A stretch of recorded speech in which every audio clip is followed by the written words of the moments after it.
started it with nails on. Got it. Strawberry. Hello, creative friends, and welcome to a very brief, I think probably vlog that I'm doing just because I just did my first art market of the year.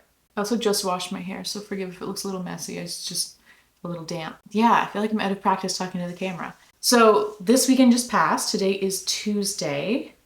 This weekend just passed. I just did my first market in this year, in 2024, but I think it's probably my first one since October.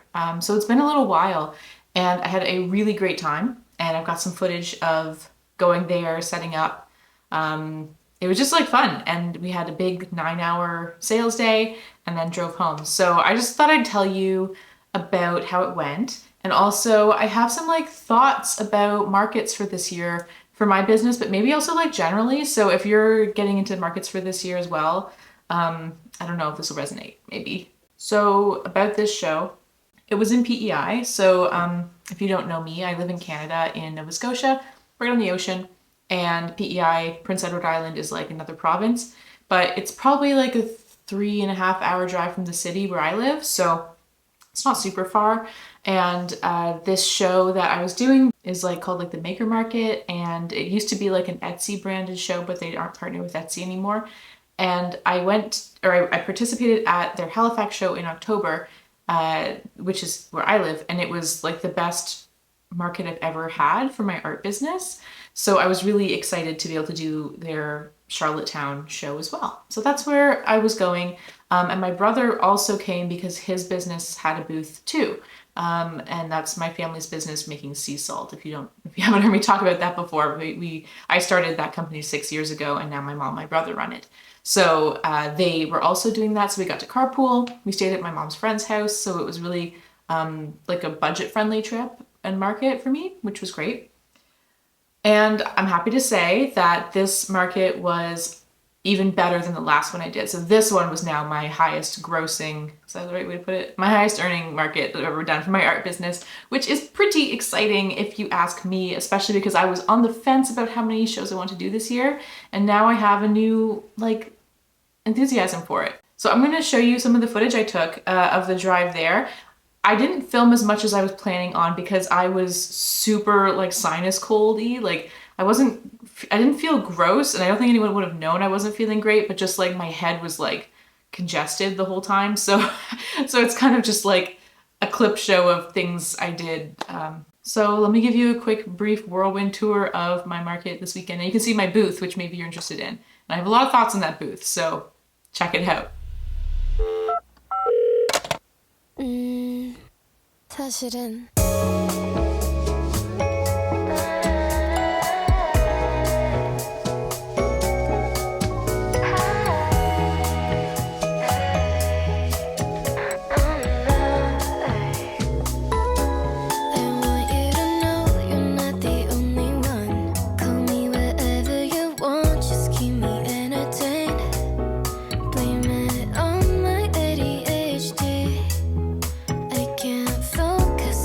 lately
One of the things that I worked really hard on leading up to this show was all those original paintings that I wanted to bring, which I'll just, before I get into how they went, I'm really proud of them because I've thought of myself as a digital artist for a long time. I thought that traditional art was really hard for me and I wasn't very good at it.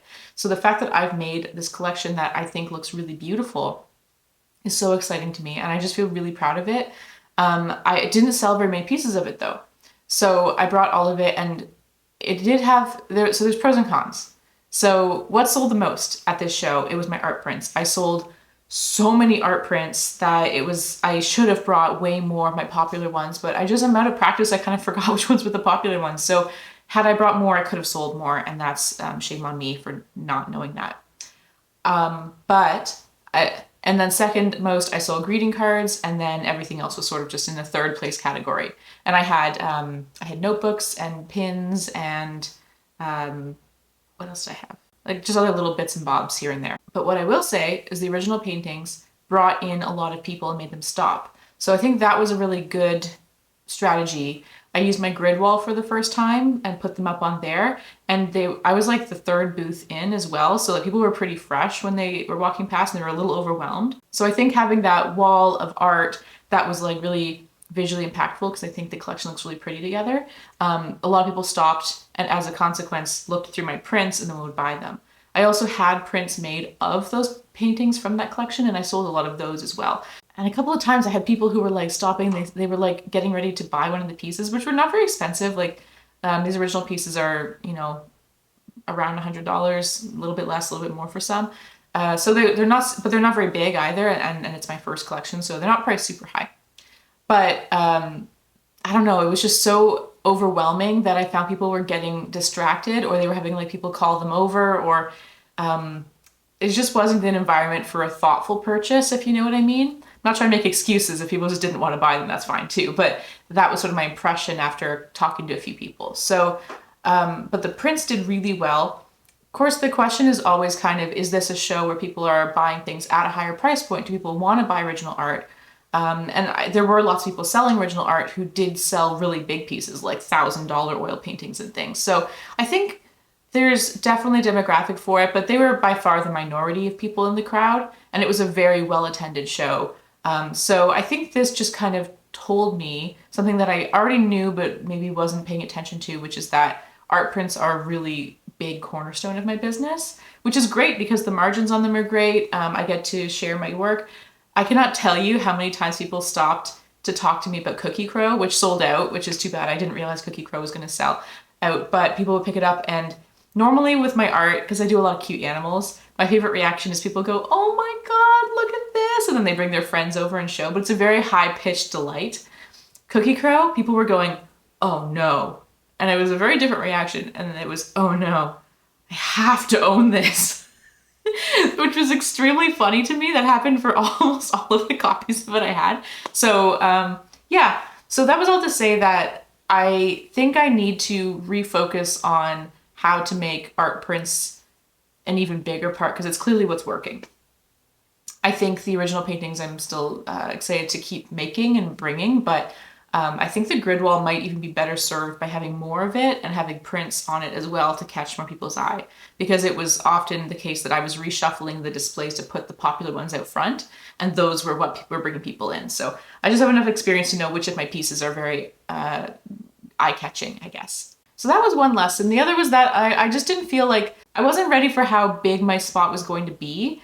So as a result, I think my booth looked a little bit eclectic. It didn't look as polished as some of the other vendors. Now, there was like everyone from people who were like brought in like furniture and stuff for their booths, and other people who just had a 6-foot table with a cloth and 2 bins on it. Like I didn't feel like too amateurish or too high end. Like it was just, I felt like fine in the space, and it was really like everyone just was happy and no one was being mean or anything by any means. But when I looked back at it, so I had an 8-foot space and an 8-foot table. I didn't realize my tablecloth just covered 8 feet, the white one I had, to the end. And I have a yellow checkerboard one I put over it, sort of looks like I don't know, just for layering. But then my brother had this extra table that he put between our 2 booths, and he was like, "You can use this space if you want it, just in the front half." So I ended up pulling the yellow cloth over to cover that. So I ended up having like a really long 11-foot booth front space, which was great. I mean, not super lucky for me. But the tablecloth situation was two different colors, and I just felt like it didn't read as super tight and crisp. So it didn't impact sales, but maybe it impacted the way I felt about it. Which again, with the sinus congestion I was having, I was like not in the mood to troubleshoot. So it was fine. That's me being a little bit nitpicky. I really do think there is kind of a point of diminishing returns with booth design. I think the simple is usually better, but I can still it's still my business, so I can make it look how I want. So I think I have some revising to do for future shows. And I didn't really get to walk around as much as I'd like to because I was just really swamped. Actually, it was very busy, and because we were by the entrance, no one was missing us. Like it was just everybody walked past. So there was, except for the last like 2 hours, which is pretty typical for a full day show, it was just really busy the whole time. I would say based on the cash, it was half cash, half card sales. So still good to know people are still doing cash a lot of the times, because typically I just imagine everyone has card, but not the case. I prepared a lot of like bags and stuff to put people's stuff in, but nobody wanted bags this whole show. Everyone just wanted to either carry their stuff or they brought their own bags, which was really cool. So I guess I'm going to deprioritize that in my head, as to not needing to provide bags for every single purchase, which is great because I have no idea how to bag an art print. I have folders that I put them in if people really ask, but I don't want them to get bent in a bag. So that's something I'm not going to worry about anymore. And in terms of the show itself, like I'm a really big fan of the organizers of this show, not only because they are just really lovely and thoughtful, like they bring snacks to the vendors, huge amount of communication leading up, very professional in terms of their marketing. But that was the main the butt of this sentence, was that, but God, they spend so much time being really intentional with their marketing, just in terms of all the efforts they put in. There was like posters with market money in like coffee shops and other shops locally that people could grab. And so like they had a big advertising budget. I mean, this was a show that, cost a little bit to have a table at, but I find that I've done lots of shows where I'm paying a couple $100s to have a booth, and I'm feeling like the advertising is not, I'm feeling like a lot more of that money goes to profit versus to that advertising budget. And I feel with this show, they put a really respectable amount of that towards advertising. So I'm a huge fan, because I feel if it really turns out, they do early bird tickets. It is a show you have to pay to go into. So again, I feel like that brings in like kind of people who are in the shopping headspace and not just there to like walk around. So if you've seen any of my other like vloggy type things, I've done a lot of small events in the past couple of years. I've been doing markets for 6 years total. So this is not new to me, but my art business is like the one I'm focusing on now. It used to be the food business, the salt business. So it's very different when you're selling art, because like I used to do a ton of farmers market events. Like we have so many farmers markets around here. So I do a bunch of those, or just smaller ones, and the sea salt would sell very well. My art, not so much, which is understandable because people are usually there to buy food. But I've done enough of different size shows with my art to know that I'm only doing the sort of harder to get into shows from now on. And I don't get into all of them by any means. I just applied to like 6 different events, everything from like conventions to festivals and just bigger markets for like that are just events that you have to pay a fair bit to go to and have like a jury process to get in, because I just think they're so worth it. So that means I'm spending more time focusing on my portfolio this year, and I think more on the illustration work with like my cute critters versus the landscapes and stuff, like the more fine art style stuff. That's just kind of where my head's at. Like I think I'm going to go in those directions because it's just making more sense as a business model, and it's just what people seem to gravitate to. So that all being said, I had a really fun weekend. Really glad I went, and also Sea Salt did amazing too, so my brother was happy too. And I'm just thrilled that there's so many people in my community and beyond, because this was not my community, it was beyond, that are so supportive of artists. I feel really lucky. So that's my little vlog. I hope you guys enjoyed it. I'm doing a shop update. It'll already be live by the time you see this. If you've made it to this point in the video, maybe I should have mentioned this earlier. I'm not very good at tactically advertising. I have a shop update. So originals that didn't sell, but also a ton of pins and prints that weren't on there before. There's a lot of new stuff in my shop, so check it out. Ship across the US and Canada. My shipping rates are very reasonable, I think.